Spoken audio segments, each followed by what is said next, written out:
தலைவன் இல்ல, நிமிர்ந்து வர்றவன் தலைவன் விளங்குமா இல்லையா? ஒரு 10 பேரோட வரும் பொழுது அவரை பற்றி பார்க்காதவரா இருந்தாலும் சரி, இவர்தான் தலைவர் என்று கண்டுபிடிக்க முடியுமா? முடியாதா? நபிகள் நாயகத்தை கண்டுபிடிக்க இயலாது. 10 பேர் வருவாங்க, 10 பேரும் ஒரே மாதிரி தான் இருப்பாங்க. யாரும் இப்படி பண்ண மாட்டாங்க, கூண மாட்டாங்க, குறுக மாட்டாங்க, எல்லாம் ஒரே மாதிரி வருவாங்க.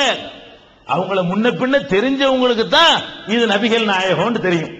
புதுசா ஒரு வெளியூர்காரன் வந்தான்னு வைங்க, இந்த 20 பேர் வர்றாங்களா ரோட்ல, யாரு முகமது, யாராக இருக்கும்னு கேட்கிற அளவுக்கு இருக்கும். இப்படி ஒரு எளிமையை நீங்க பார்க்க முடியுமா தலைவர்கள்ட்ட? எந்த தலைவன் தான் நீங்க பாக்குறீங்களா? பார்க்க முடியல. நபிகள் நாயகம் ஸல்லல்லாஹு அலைஹி வஸல்லம் சபையில உட்கார்ந்து இருப்பாங்களாம். ஒரு சம்பவமே இருக்கிறது, நிறைய சம்பவம் இருக்கிறது. ஒரு கிராமவாசி வர்றார், வந்து பள்ளியாசலுக்குள் நுழைகிறார். நபி ஸல்லல்லாஹு அலைஹி வஸல்லம் மக்களா உட்கார்ந்து இருக்கிறாங்க. வந்தவனை கேட்கிறாரு, ஐயுக்கும் முஹம்மத்.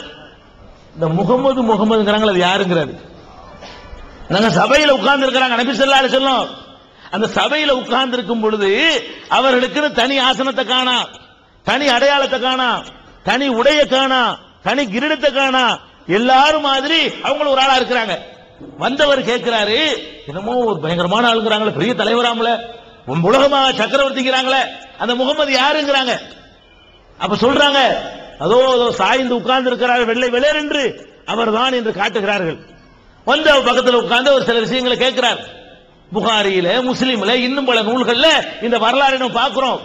அப்ப 10 பேர் 20 பேர் உட்கார்ந்து இருக்கிற ஒரு சபையில ஒரு தலைவன் உட்கார்ந்து இருந்தால் உங்களுக்கு அவனை கண்டுபிடிக்க இயலுமா? இயலாதா? இயலும். நபிகள் நாயகத்தை கண்டுபிடிக்க இயலாது. நீங்க புகழ்றதா இருந்தா இது சொல்லுங்க போய், இது தலைவன்டா. தலைவனுக்கு தகுதி என்ன? எல்லா நேரத்திலையும் நிலை மாறாம இருப்பது, எப்போதும் ஒரே மாதிரியா இருப்பது, எந்த நேரத்திலையும் நான் ஒரு பெரிய நிலைக்கு வந்துட்டேன் என்று நினைக்காமல் இருக்காம பாருங்க, அவன் தான் தலைவன். அந்த தலைமை அவர்கிட்ட இருந்துச்சா இல்லையா? இதை சொல்லி மக்கள்கிட்ட என்ன செய்யுங்க? நபிகள் நாயகத்தை புகழுங்க, இந்த எளிமையை புகழுங்க. சபையில எல்லாரும் உட்கார்ந்து இருக்கிறாங்க, நபிகள் நாயகம் வர்றாங்க, எல்லாம் எந்திரிக்கிறாங்க. பள்ளிக்கூடத்து வாத்தியாருக்கு எந்திரிக்கிறவங்க நம்ம, இவர் என்ன பெரிய ஜனாதிபதி, இவர் பள்ளிக்கூடத்து வாத்தியா இருக்கிறவர், இவருக்கு எந்திரிக்க நிக்காடி கோபம் வருது அவருக்கு.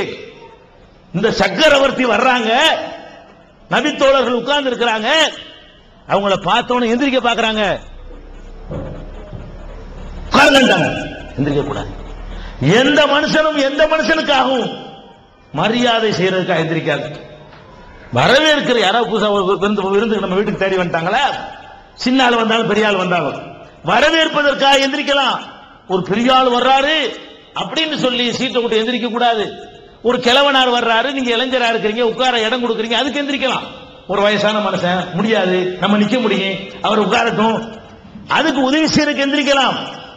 ஒரு ஒரு தலைவன் என்ற காரணத்திற்காக ஒருத்தன் வந்தா எந்திரிக்க கூடாதுன்னு சொன்னாங்களே, தனக்கு கூட எந்திரிக்க கூடாதுன்னு சொன்னாங்களே. அனஸ் ரலியல்லாஹு அன்ஹு சொன்னார்கள், உலகத்திலேயே நபிகள் நாயகத்தை விட எங்களுக்கு விருப்பமானவர் யாரும் கிடையாது.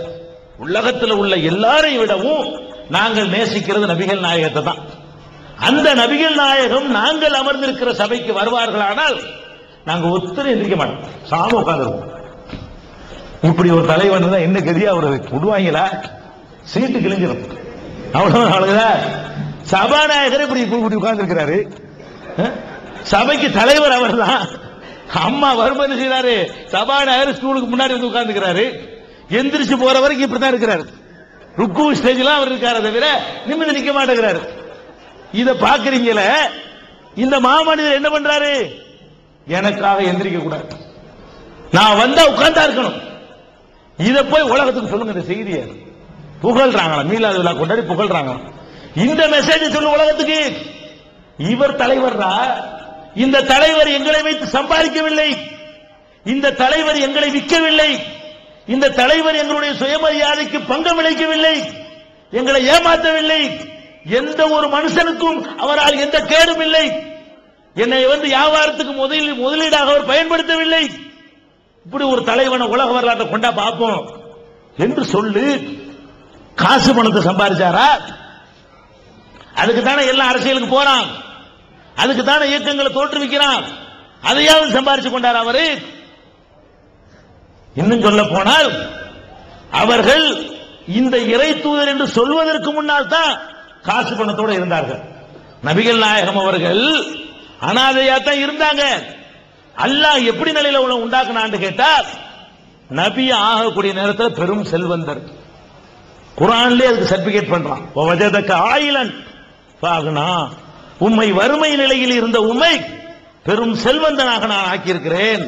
நபி ஆகும்போது நபிகள் நாயகம் அவர்கள் அல்லாஹ்வுடைய தூதர் என்று சொல்லுகிற நேரத்தில் 40வது வயசிலே பெரும் செல்வந்தராக இருந்தார்கள். பணத்துக்கு பஞ்சம் இல்லை, அந்த அளவுக்கு வசதி வாய்ப்போடு இருந்தார்கள். மரணிக்கும் போது 40 வயசு வரைக்கும் அப்படி லக்ஸரியான சொகுசு வாழ்க்கை வாழ்ந்தார்கள். இறை தூதர் என்று சொன்ன உடனே வாரி வாரி கொடுக்க ஆரம்பித்து 53வது வயசுலேயே அவளையும் போட்டுட்டு வெறுங்கையோட இன்னொரு ஊருக்கு போயிட்டாங்க. இருக்கிறதையும் வாரி எரிச்சாங்க. மதீனாவுக்கு போகும்போது என்னத்தை எடுத்துட்டு போக முடிஞ்சு? எல்லா சொத்தையும் விட்டுட்டு அல்லாஹ்வுக்காக, மார்க்கத்தை காப்பாற்றிக் கொள்வதற்காக, உயிரை காப்பாற்றிக் கொள்வதற்காக, தீனை காப்பாற்றிக் கொள்வதற்காக எல்லாத்தையும் விட்டு இன்னொரு கிடைக்கிற மாதிரி போயிட்டாங்க. அப்ப இந்த கொள்கையை சொல்லி இழந்தாங்க. கொள்கையை சொல்ல முந்தி பணக்காரா இருந்தாங்க. இந்த கொள்கையை சொன்ன பிறகு அவர்கள் ஓட்டாண்டியானார்கள். சரி, மதீனாவுல போய் ஆட்சி அமைச்சிட்டாங்க. இப்ப சம்பாதிக்க வழி. ஆட்சி அமைத்து விட்டால் அந்த காலத்தில் சட்டம் என்ன தெரியுமா? இப்பதான் ஜனநாயகம், பார்லிமெண்ட், எதிர்கட்சி, பேப்பரு, பொதுக்கூட்டம், விமர்சனம் எல்லாம் இருக்கிறது. அந்த காலத்தில் எல்லாம் நாடு என்பது அரசனுக்கு சொந்தம். நாட்டினுடைய எல்லா சொத்துக்களும் அரசன் என்ன வேண்டாலும் செய்யலாம். அதனால என்ன செய்வாங்க, அந்த காலத்து ராஜாக்கள்லாம் இப்படி வருவாங்க, இது பூரா நீ எடுத்துக்காம சும்மா மாடு வருவான். ஒரு 40 ஏக்கர் நிலத்தை காட்டி, இந்தா இது பூரா உனக்கு, இது பூரா உனக்கு, இது பூரா அந்த தர்காவுக்கு, இது பூரா அந்த கோயிலுக்கு, இப்படின்னு சொன்னாங்களே. காரணம் என்ன? ராஜா தான் ஆளினால். அந்த காலத்தில் ஜனநாயகம் இல்லாத அந்த காலத்தில் எல்லாம் அது அரசுக்குன்னு தனியான ஒன்று கிடையாது. ராஜாவா இருக்கக்கூடியவர் என்ன முடிவு எடுக்கிறாரோ அதுதான். அப்படிப்பட்ட காலத்தில் ராஜாவா இருக்கிறாங்க. அப்ப அரசு அவங்களுக்கு தான். அவங்க திண்டு போய் மிச்சம் தான் மற்ற ஆளுகளுக்கு.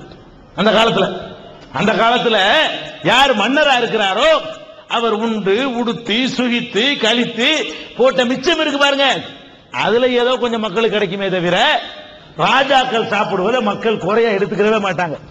அப்படிப்பட்ட காலத்தில் ஒரு சாம்ராஜ்யத்துக்கு அதிபதி ஆகுறாங்க. அந்த 10 வருஷம் சம்பாதிச்சாங்களா? கொஞ்சம் கொஞ்சமா விட்டத 13 வருஷம் விட்டாங்கல்ல.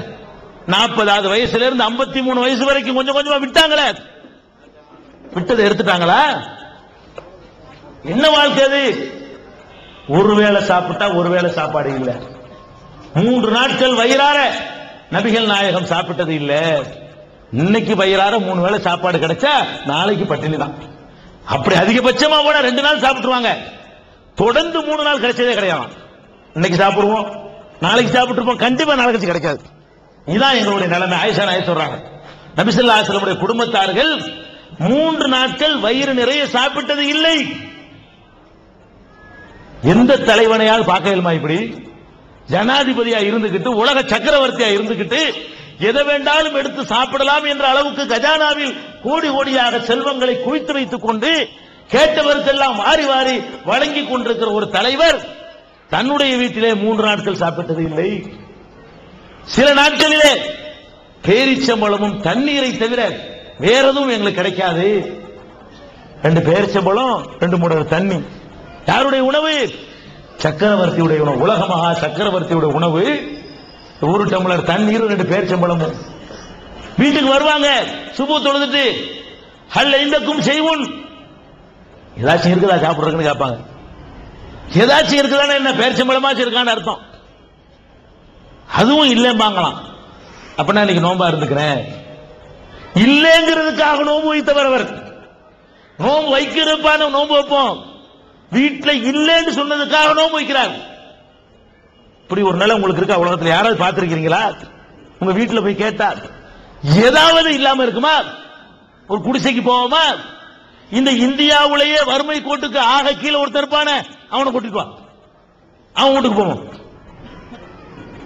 ஒரு புளி உருண்டை இருக்காது, ஒரு அரைக்கப்படி அரிசி இருக்காது, அவன்கிட்ட ஒரு பழங்கஞ்சி இருக்காது. அது இல்லைங்க இவர் வீட்டுல, ஒண்ணுமே இல்லையா. வீட்டுல வந்து கேட்கறாங்க ஏதாச்சும் இருக்குதா? எதுவுமே இல்ல. இப்படிப்பட்ட ஒரு வாழ்க்கை வாழ்ந்திருக்கிறாரு, ஒண்ணுமில்லாத வாழ்க்கை.